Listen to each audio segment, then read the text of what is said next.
Coming up, the morality of smart technology. There is a very, I would say, unexplored ethical laguna here, in part because no one in Silicon Valley is interested in thinking holistically. The New Republic's Evgeny Morozov discusses new technology, social media, and Silicon Valley's role in legislating ethics. It's just ahead on Global Ethics Forum. The subject of this program, Technology and Risk, is one of the core themes of the Carnegie Council, so we are especially pleased to welcome back Evgeny Morozov in this public affairs program. Today, he will be discussing his latest work entitled To Save Everything, Click Here, The Folly of Technological Solutionism. Two trends have happened in the last 10 years that I think will change the problem-solving environment, if you will. So those two trends are, we have sensors that have become very cheap and that have become very small and can now be embedded in almost anything. So you can embed a sensor in any single artifact in your household or in the built environment. That's why we have all of those smart technologies around us. So you may have heard that there are more and more technologies that are called smart. We have smart toothbrushes that can monitor how often you brush your teeth and then report this data to your insurance company or to your dentist.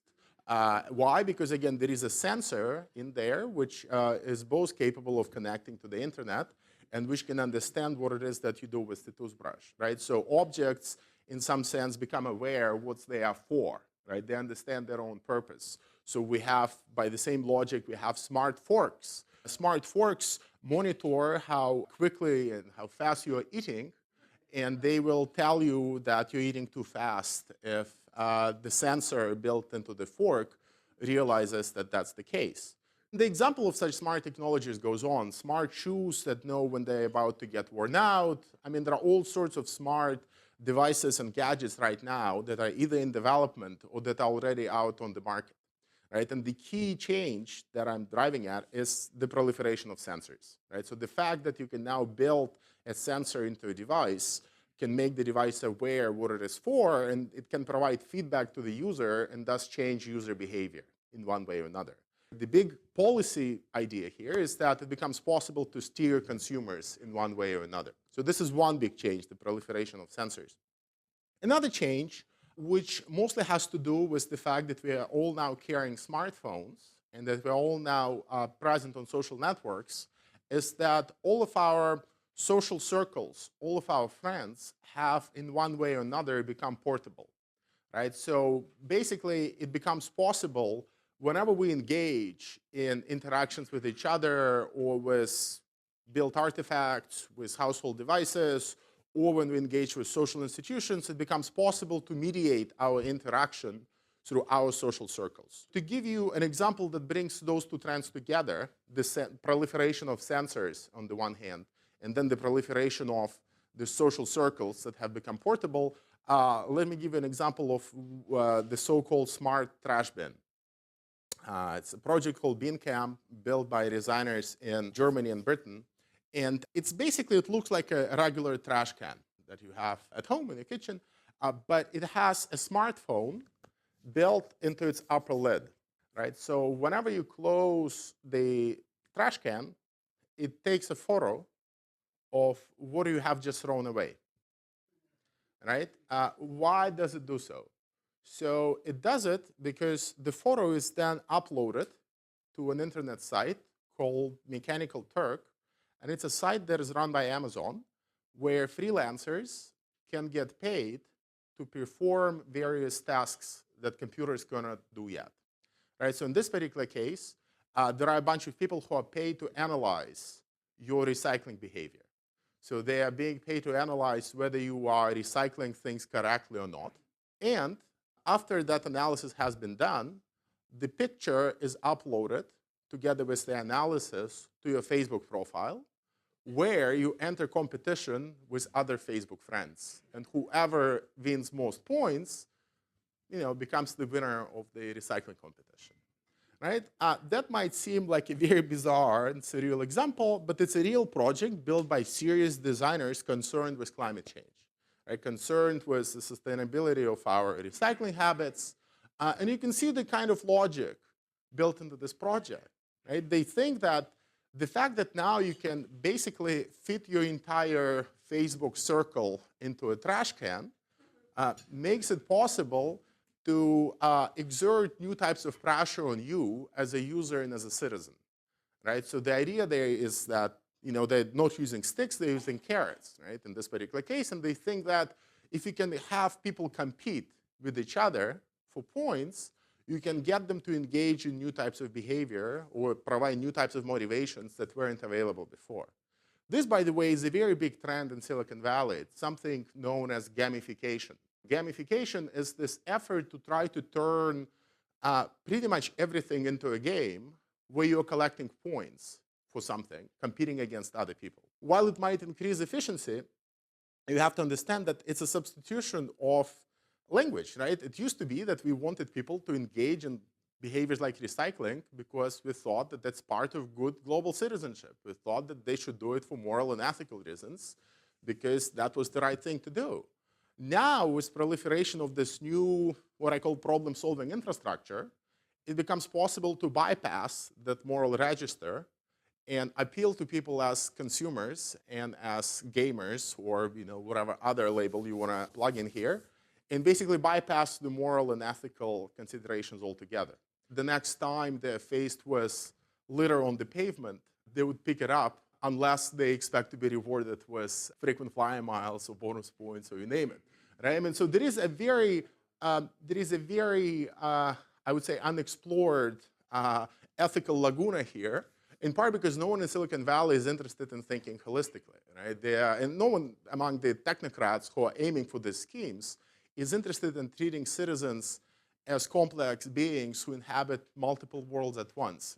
You're trying to maximize efficiency in one context by perhaps also losing the ability to appeal to citizens as citizens in another context. So to give you an example of how a company like Google can become the new favorite problem solver for many of our policymakers, just think about the implications of a gadget like Google Glass. It's basically a pair of glasses that costs $1,500, and it has basically a mini computer built into it. It has a camera and a mini computer built into it, so pretty much everything you see in those glasses is analyzed. You can get reminders about where you need to be, where you need to go. It has the capacity to recognize objects. So it will know that now I'm looking at a glass. It will know that now I'm looking at a wall. So it knows the color of the wall. It can tell me what other walls like this exist elsewhere in the universe. I mean, you're basically building a mini computer into a visual field, right? So that objects, again, suddenly become recognizable. And it becomes possible to tinker with what you see and what you do, right? So again, another way of steering the behavior. Right? Some of the same logic applies to the smartphones and the rest of Google services, which again now, thanks to sensors, can recognize the activities that we engage in. And I'll get back to glasses, but to stay on the smartphones for a second. So there is this new app from Google called Google Now. And what Google Now does is that it tracks your activity across all of Google multiple services.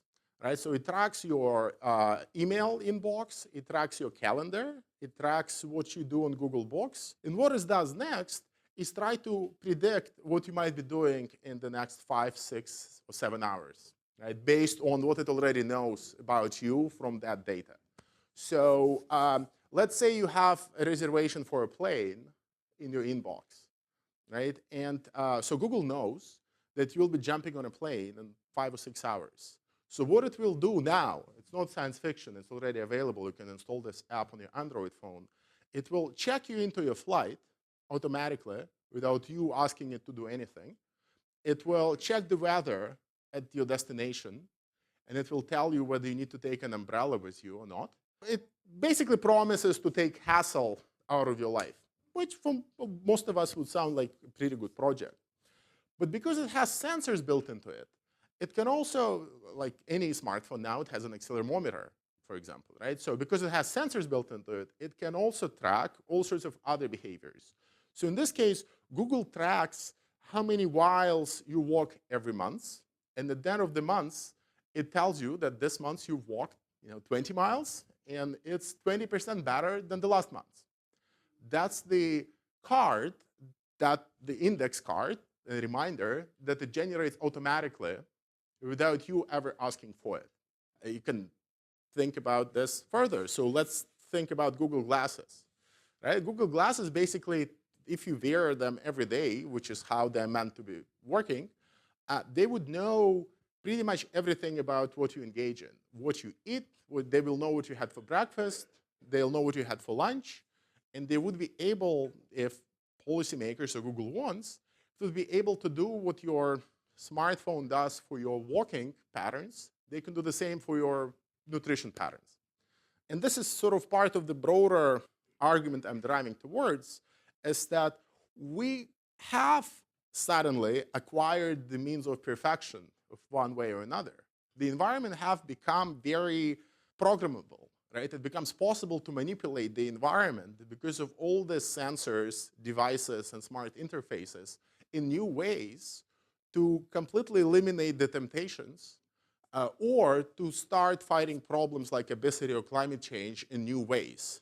And for obvious reasons, people in Silicon Valley and some people in Washington are very excited about these projects. If Silicon Valley is seen as the next big problem solver that can help us solve climate change or can help us solve obesity, we would probably regulate it less rigorously than we might otherwise, right? Because who would want to stop Google from solving all of those big problems by over-regulating how they collect data?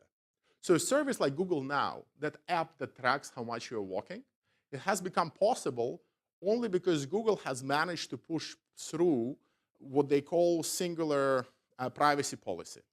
So up until last year, for example, what you were doing on YouTube wasn't at all connected to what you were doing on Google Search. So Google didn't connect those two services, even though it ran both of them, right? So every single Google service had its own privacy policy, and Google couldn't just take data from YouTube and mix it with data from Gmail and mix it from data from the calendar and then start making predictions about what will happen in the next 5 hours.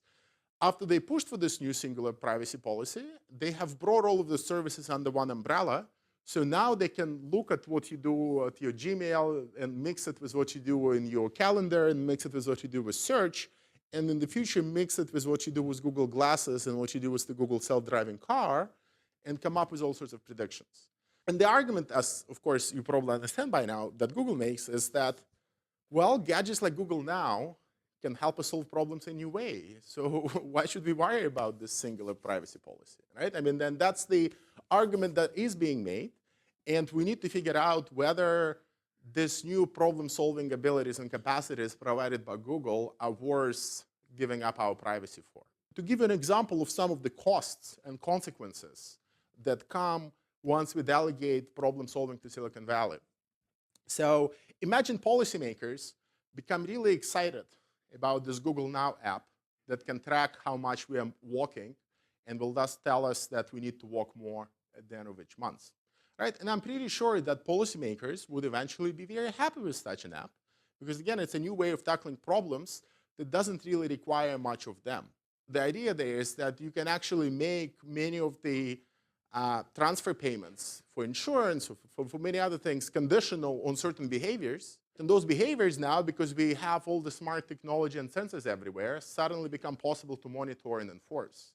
Right? So if you're carrying your smartphone that monitors how much you're walking, it doesn't really require much to ask that smartphone if you're walking enough to justify the payment you receive from, like whether you need to be paying more to your insurance company, for example, right? Or whether, there are all sorts of interventions that become possible once this data is out there, right? But what really bothers me about delegating some of this problem solving to Silicon Valley and to Google specifically is that if we do that, we'll be tackling problems in a very particular way.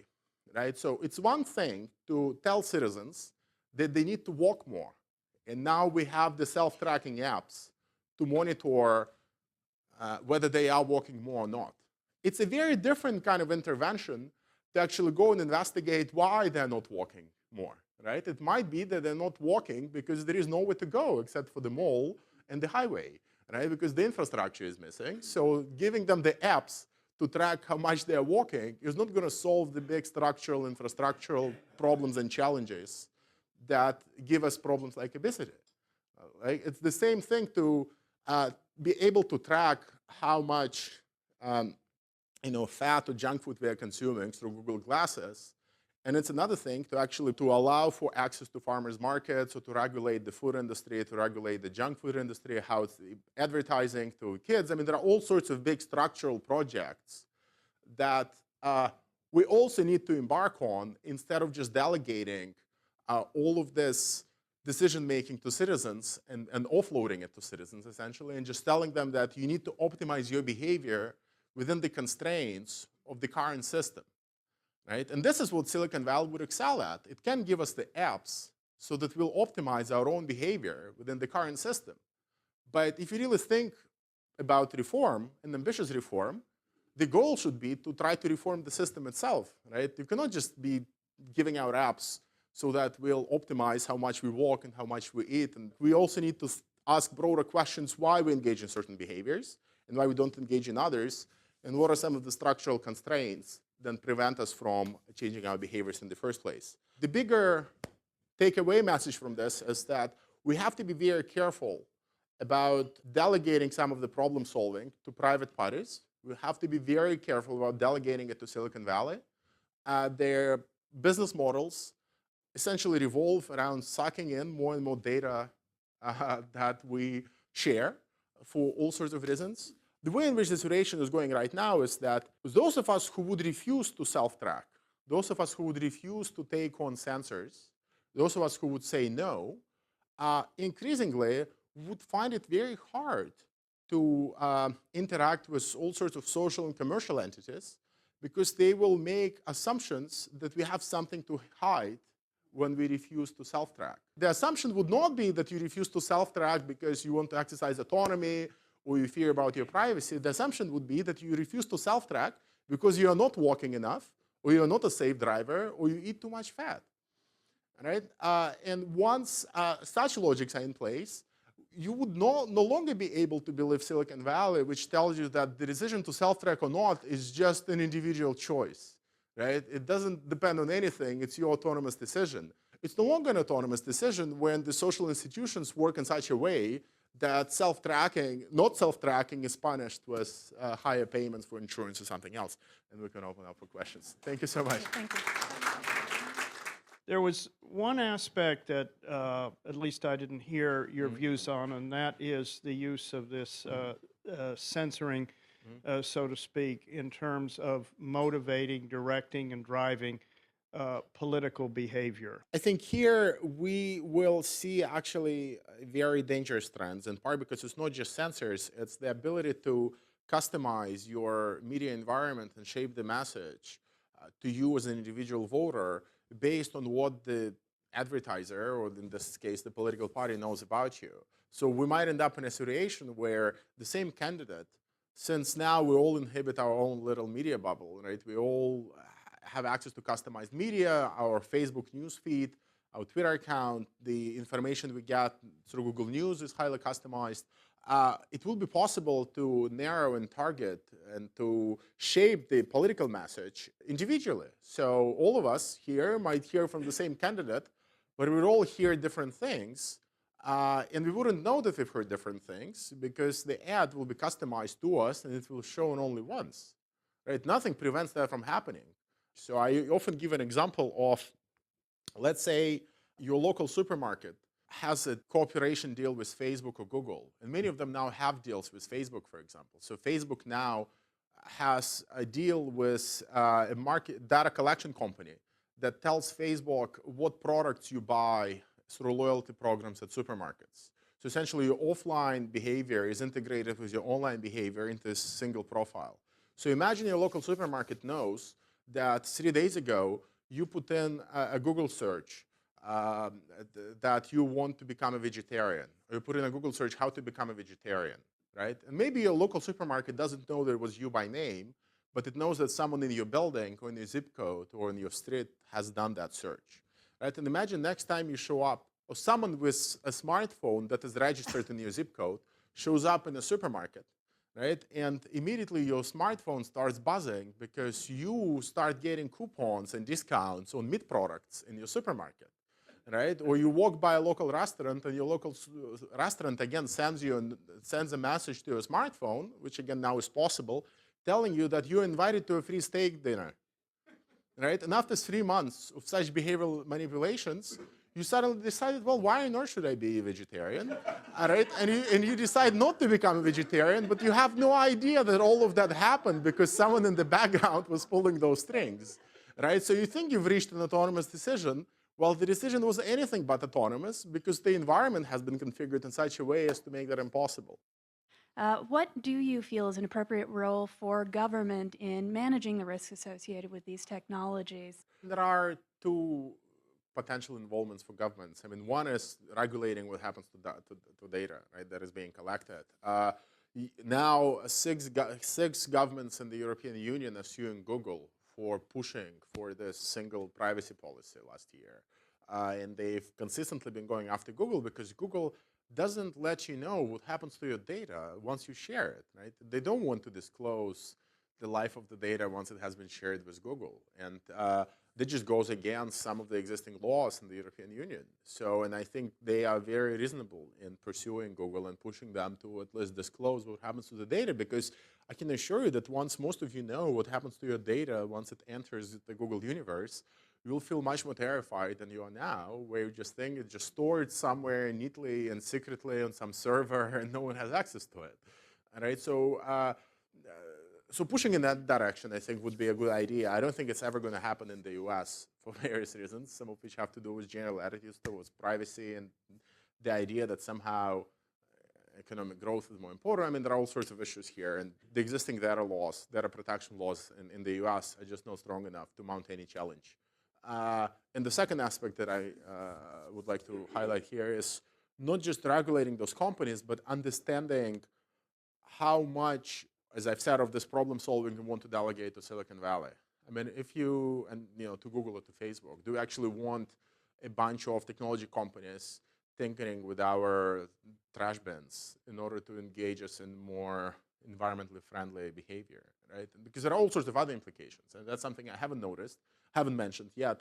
So think about that trash bin project I've mentioned. So what happens once your photos of your trash go or travel through the Facebook universe to impress your friends or to win points is that they're also stored somewhere. Right? So technically it becomes possible for the FBI or any law enforcement agency to go to Facebook and ask them what was in your trash bin 3 weeks ago.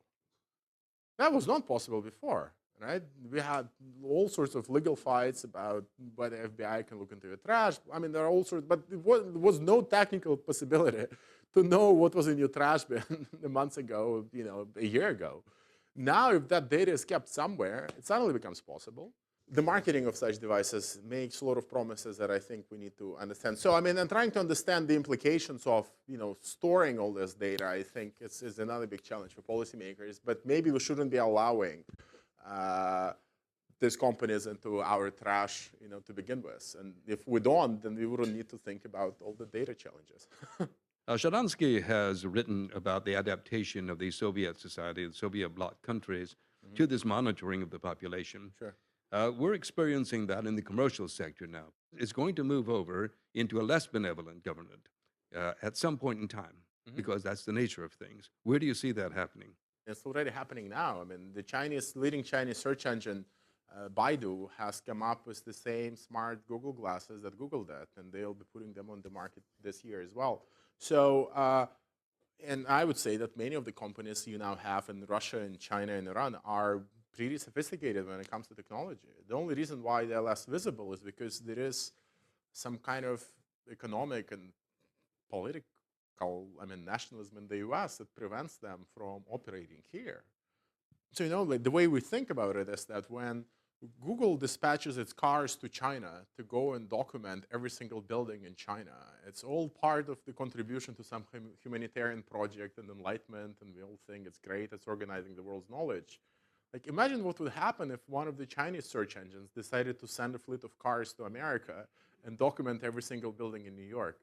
or somewhere in the Midwest, it would be an outcry because we would think that it's a spying operation, right? So there is this, and so for these reasons, many of these companies cannot make it in America, and for this reason also, a lot of governments outside of America are very suspicious of any rhetoric of internet freedom that comes from Washington, because Washington itself is not really interested in bringing those companies to America. So in this sense, I don't really see it much of a dividing line. I mean, what to me is obvious is that many of these devices and gadgets will be sold to citizens in those countries, again, as ways to tackle obesity, climate change, you name it. But since you do not have the same strong legal protection as we have here, I mean, that also is a big question, how strong this protection is. But there, the likes of KGB would be able to go and have a direct line to your trash bin on like 24/7 kind of basis, right? So, and you wouldn't have to go through the courts. So, I mean, in that sense, the surveillance implication of the system are much more severe in those countries, in part because you do not have any legal layer in between that might prevent overexploitation of the smart environment. Thank you for laying the foundation for the beginning of the debate.